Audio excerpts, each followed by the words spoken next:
Hegde mega fertility camp మా యొక్క అన్ని బ్రాంచుల్లో. అపాయింట్మెంట్స్ కొరకు సంప్రదించండి 8880747474.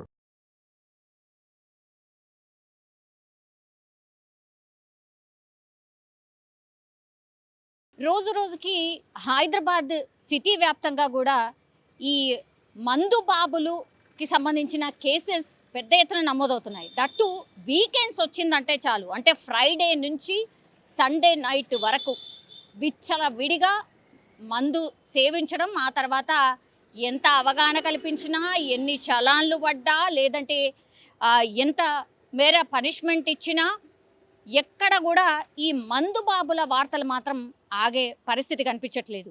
టోలీచౌకీ ఫ్లైఓవర్ అర్ధరాత్రి 1:45 ప్రాంతంలో కార్ డ్రైవ్ చేస్తున్న వ్యక్తి ఎంత మద్యం మత్తులో ఉన్నాడు అని అంటే అసలు కనీసం కార్ మీద కంట్రోల్ లేనటువంటి పరిస్థితి.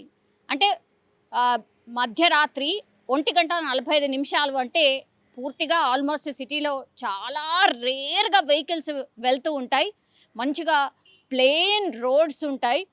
ఇంకా మందు బాబులకి ఇక వాళ్ళని పట్టుకోవడానికి కూడా ఉండదన్నమాట.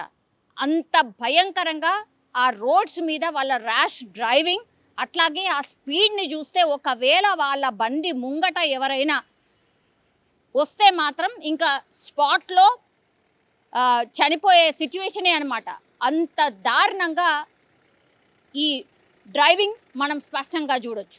సో అక్కడే ఆ టోలీచౌకీ ఫ్లైఓవర్ నుంచి ద సేమ్ మూమెంట్ ఈ కార్ ఎట్లయితే డ్రైవ్ చేసుకుంటా ర్యాష్గా వెళ్తున్నాడో అదే టైంలో ఒక బైకర్ కూడా అక్కడి నుంచి వెళ్ళినప్పుడు ఆయన అంటే త్రుటిలో తప్పించుకున్నాను నేను, ఈ డ్రైవింగ్ ఒక్కసారి చూడండి, ఇంత దారుణంగా డ్రైవ్ చేస్తున్న సిచ్యువేషన్ ఉంది, ఇగో ఈ టైంలో ఇంత ర్యాష్ డ్రైవింగ్, ఈ నెంబర్ని కొట్టి చూస్తే మరి పూర్తి ఇన్ఫర్మేషన్ వచ్చింది.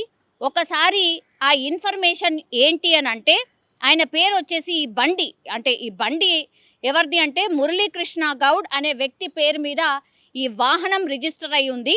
అయితే అసలు ఏంటి అనే ఇన్ఫర్మేషన్ తెలుసుకుంటే ఆ వాహనంపై ఆల్రెడీ డేంజరస్ డ్రైవింగ్ చలాన్లు ఉన్నాయి. సో ఈ వ్యక్తిపై కఠినమైన చర్యలు తీసుకోవాలి, ఆయన డ్రైవింగ్ లైసెన్స్ క్యాన్సిల్ చేయాలి, లేకపోతే ఇప్పుడంటే అదృష్టవశాత్తు ఎవరికి ఏం కాలేదు, కానీ ఈ వ్యక్తి ఒకవేళ యాక్సిడెంట్ చేసుంటే మాత్రం ఎన్ని ప్రాణాలు పోయేవో లెక్క కూడా లేదు అనమాట. మద్యం మత్తులో వీళ్ళుంటారు, కానీ పోయేటి మాత్రం మంది ప్రాణాలు, అమాయకుల ప్రాణాలు అనేటువంటిది కూడా స్పష్టంగా చెప్పినటువంటి సిచ్యువేషన్ అయితే కనిపిస్తోంది.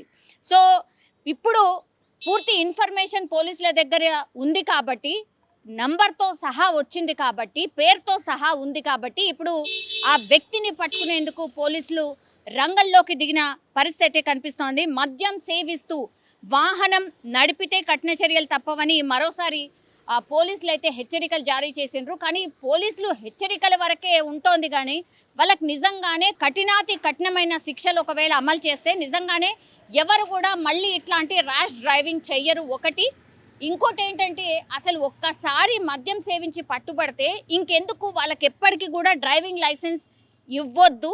ఎందుకంటే వీళ్ళు మళ్ళీ డ్రైవ్ చేస్తే ఇంకంతే సంగతులు. మద్యం సేవిస్తూ ఉంటారు, అట్లాగే వీళ్ళు డ్రైవ్ కూడా చేస్తారు. ఎందుకంటే 10,000 పెట్టినా లేదంటే 20,000 పెట్టినా వాళ్ళు ఆ పనిష్మెంట్ని ఏదో పైసలు కట్టి ఇంకా బయటికి రావచ్చులే అనుకుంటున్నారు, కానీ ఇది ఏమాత్రం సరిపోదు. శిక్ష కూడా కఠినంగా ఉండాల్సిందే, డ్రైవింగ్ లైసెన్స్ లాక్కోవాల్సిందే, వాళ్ళు ఇంకా డ్రైవ్ చేయకుండా ఉండాల్సిందే. ఇది నెటిజన్లు ఎక్కువగా డిమాండ్ చేస్తున్న పరిస్థితి అయితే కనిపిస్తోంది. సో డేంజరస్ డ్రైవింగ్ అనే చలాన్లు, స్పీడ్కి సంబంధించిన చలాన్లు ఆల్రెడీ ఉన్నాయి, మరి ఎట్లా మళ్ళీ ఇంకోసారి ఇట్లా డ్రైవ్ చేస్తున్నాడు అంటే ఆ చలాన్లే, నా డ్రైవింగే అనుకుంటున్నారు. అందుకనే చాలామంది నెటిజన్లు కూడా డిమాండ్ చేస్తుంది అదే. మేము కూడా చూసాం, ఇక్కడ చూసాం, అక్కడ చూసాం, ఇట్లాంటి ర్యాష్ డ్రైవింగ్ కేసెస్ చాలానే పెద్ద ఎత్తున ఉంటున్నాయి. రాత్రి వేళల్లో నైట్ షిఫ్ట్ అయిపోయి ఇంటికి వెళ్తుంటే భయం వేస్తోంది. అట్లాగే పాపం రోడ్ ఊడ్చే వాళ్ళు కూడా రాత్రిలే పనిచేస్తారు. సో వాళ్ళు హిట్ అండ్ రన్ లాంటి కేసెస్లో కూడా చాలామంది పాపం అమాయకులు ప్రాణాలు కోల్పోయిన పరిస్థితి. చిన్నారులు ప్రాణాలు కోల్పోయిన పరిస్థితి.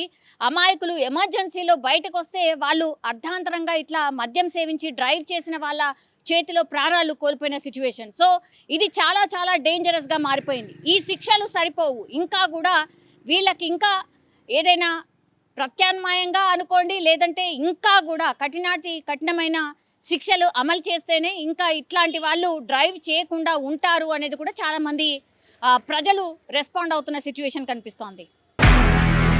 నిజంగా ప్రస్తుతం ఉన్నటువంటి సమాజం దేనికి ప్రయారిటీ ఇస్తుంది? ఆర్థిక సంబంధాల చుట్టూ మాత్రమే తిరుగుతోంది. మళ్ళీ ఎన్నికలంగానే చాలా విరక్తి కలుగుతాను. మంచి అనిపిస్తుంది కదా, లేడీస్ కూడా ఛాలెంజింగ్ జాబ్స్ చేసినప్పుడు చాలా బాగుంటది. ట్రాఫిక్ అసిస్టెంట్స్ గా నియమించిన ట్రాన్స్జెండర్స్ అందరితో సాల్యూట్ చేయించుకుంటున్నారు. ఫుడ్ డెలివరీ ఇవ్వటానికి వెళ్ళినటువంటి డెలివరీ బాయ్ అనిల్ పై కళ్ళ ముందు